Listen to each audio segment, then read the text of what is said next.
What does it say about our country right now that Vladimir Putin acknowledged the reality of our election results before the leaders of the Republican Party? Well, look, so Leader McConnell today said that he acknowledged that Joe Biden will be president, and I am told he also, at his lunch with some others, urged members to just go forward, not to mess around with the Electoral College or any shenanigans. I hope very strongly that that happens.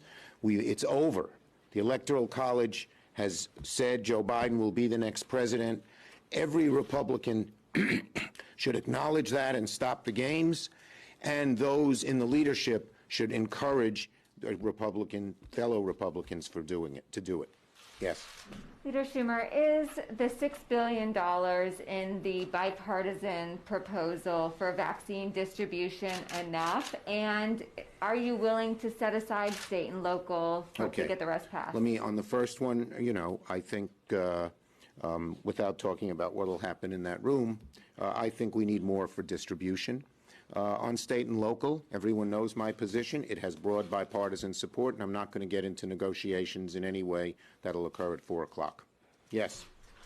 Senator McConnell last week suggested setting aside liability protections and setting aside state and local, and last week you criticized that. I mean, isn't that where these talks are going right now? As I said, I am not going to get into negotiations here. That'll occur at 4 o'clock.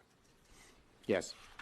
One of your caucus members, Senator Sanders, is still pushing for the individual $1,200 stimulus checks. Is there any chance we could see that this month, or is that something down the road? I'm not going to get into negotiations in the room, but $1,200 in additional money to go to people is something many in our caucus, including me, support.